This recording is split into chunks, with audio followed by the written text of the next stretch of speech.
The good judgment approach was designed to address this core dilemma that we all face as humans. When somebody does something we don't like or that we think is dangerous or bad, we tend to react with judgment, perhaps anger, indignation.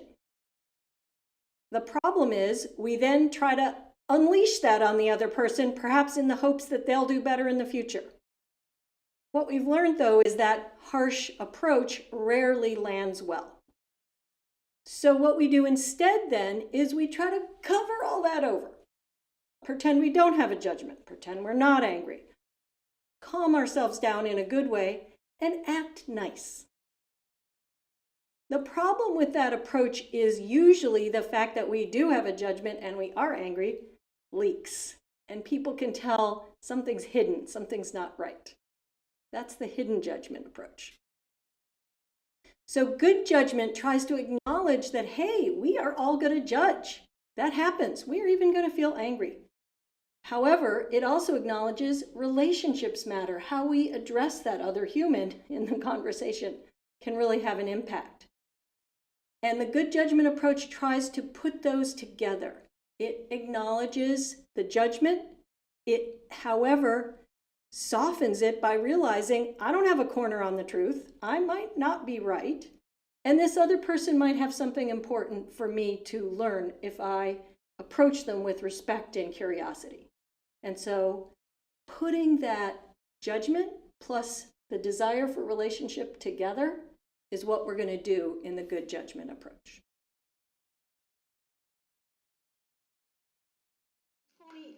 Bill Meade and the Central Line, you cannot be so namby-pamby with our fellows. They are like thick. You've got to just speak up. Patient advocacy, patient advocacy, patient advocacy. And if you don't have the guts to speak up, at least follow the protocol. Make sure he checks out, make sure you check off that he's done every step. Okay. Oh, the incident report. I didn't see any incident report on this. Yeah. Oh. This is a reportable incident. I want to see an incident report on every reportable incident. Okay, sure thing. So let's talk about what's going on with the harsh judgment approach to debriefing or feedback conversations. Let's think about what's going on inside the debriefer or feedback conversation leader, the actions they take, and then the impact. Before we do, though, I want to normalize. This could be any of us on a bad day, a bad moment. So first of all, what's going on inside the harsh judgment debriefer? What makes this approach make perfect sense? Thing one, I think I have a corner on the truth. I'm right, you're wrong, and I know it. I may feel angry. I may feel indignant. I may feel scared. That's what triggered this approach. Your actions triggered something in me. I might believe that if I tell you harshly or sternly, you're going to damn well change. So I have a kind of intuitive learning theory here that if I act this out very strongly, it will have an impact on you and you'll change. I may also have a belief that not meeting the standard that I think you hold, I'm assuming you're a mind reader and you hold all the same standards that I do, is a crime or like a crime. And I may also assume since you didn't meet the standard and we all know what it is, you are incompetent. So how do I act this out? We just saw an example of this, but the harsh judgment approach might be characterized by yelling or raised voice or intensity. I might act angry. I might frown. On the plus side, I usually state the judgment directly. The learner at least knows they've done something wrong. And you're not going to hear a lot of inquiry from me because I'm not interested in what you're thinking. I just want you to change. So what's the impact on the learner of this approach? So often the learner knows very clearly they did something wrong. Could be like bad doggy, did something wrong. They may know what that is, they may not, depending on how the message was delivered. The learner might feel some shame. That's very complicated. Shame is the feeling that I am not worthy and I did something wrong. Not a good pairing with learning generally. I might feel guilt. I wish I'd done it better. I'm going to do better in the future. Guilt, not such a terrible thing all the time. Might motivate me to learn more. Not so good though, I might feel afraid. I might feel afraid of this teacher or colleague. And the downside there is that I won't then go back to them later for help. So if we think about the impacts, we can think about the impact on the learner individually. We can think about the impact on the relationship, so I might not go back to you. And then we can also think about the impact on the learning culture. And so the problem with the harsh judgment approach is it really normalizes and reinforces shame and blame is a legitimate way to have conversations in this organization.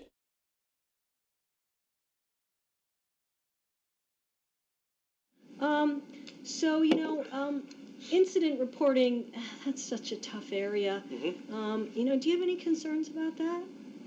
No. The incident with the Central Line and Bill Meade, don't you think it would be a really good idea to fill out a report on that? Yeah, sure.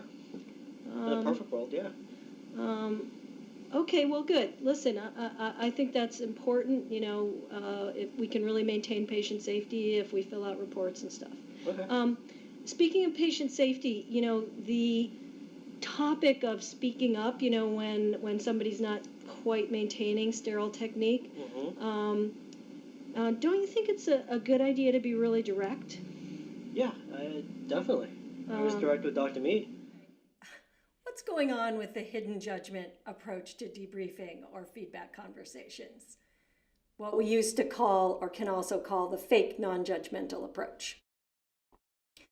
Before I talk about this, if you recognized yourself in this approach, you're in good company.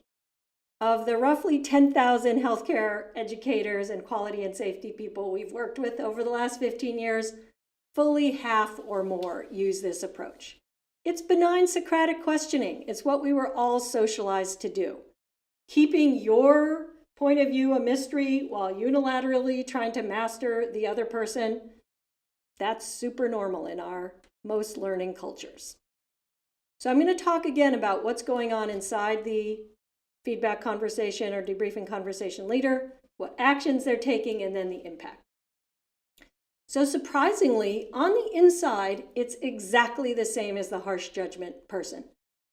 I believe I have the answer, I know what went wrong, and I've got to get you to see it my way. I may be angry, I may be threatened, I may be scared, but I don't want you to become defensive, so I'm going to take a different set of actions. I'm going to give you a camouflaged view of what I really think. I'm going to ask you, guess what I'm thinking questions, where if I gently ask the right questions, I will lead you to the conclusion that you messed up, that I do not want to say directly. I may also ask you leading questions. I may demonstrate empathy. I may smile. I may use a nice, soft tone. However, on the inside, I'm judging you just as much as I was before. And the problem is the impact. So let's talk about the impact on the learner. They may feel manipulated or confused because they know you have a judgment. Why aren't you being direct about it? They learn to collude in covering up real information by learning to practice these conversations where we pretend that there's no judgment. The impact on the relationship is also not so good because I learn that I can't really depend on you to be straight with me. You're going to pussyfoot around or beat around the bush. I'm not going to get a straight answer from you. And I'm wondering to myself, is what I did so bad that you're worried that you're going to unmask me and it's so shameful? What's the consequence on the culture? The problem with this hidden judgment approach is that it reinforces a culture of silencing and indirectness. It says we can't talk about the things that matter most because people will lose face, it will be too problematic, And I don't have the skills as the feedback conversation leader or the debriefer to hold that tension.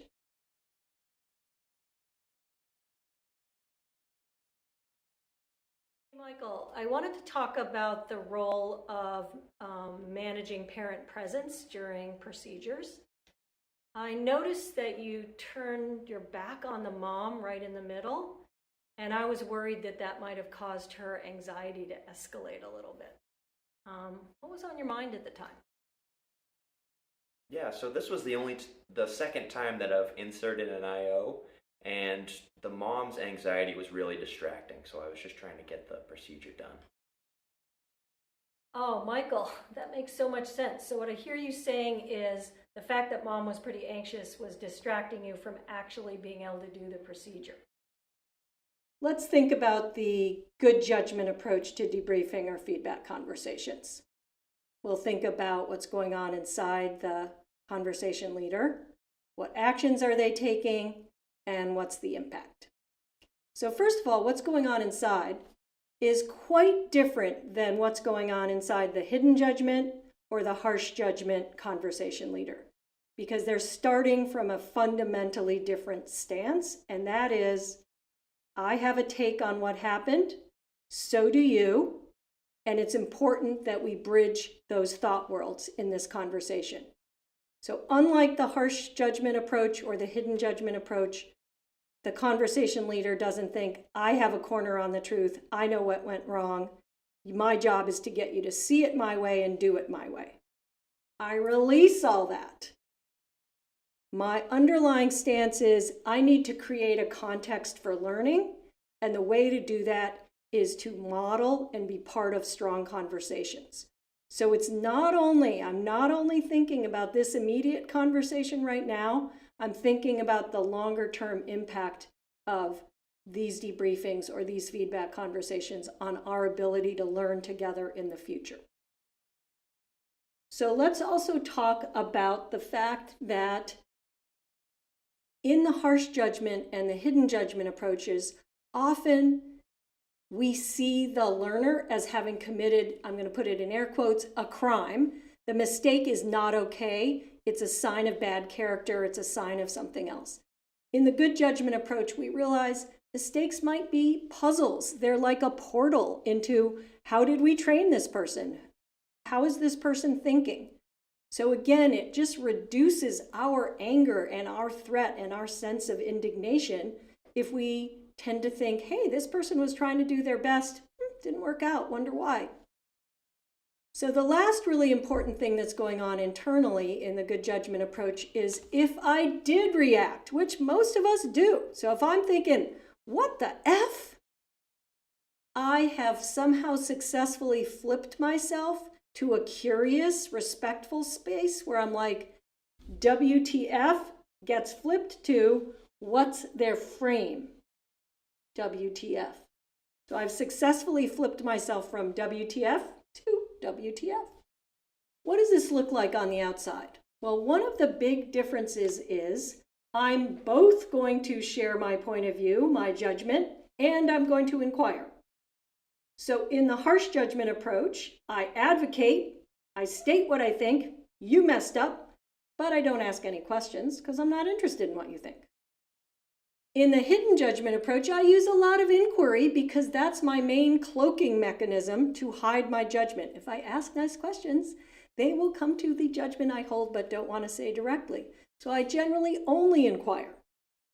So the main difference on the outside in the good judgment approach is that I'm going to pair advocating what I saw or what I think about it with questions to find out where the learner's coming from.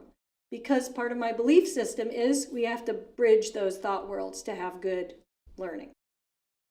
So what's the impact on the learner? What's the impact on the relationship? And what's the impact on the culture of the good judgment approach? So first of all, the impact on the learner is they feel honored, might be too strong of a word, but they feel like I care about them. I'm interested in them. They may feel like they know what the problem was. So I've been very clear about how they didn't meet the standard, but I've expressed that with curiosity and respect.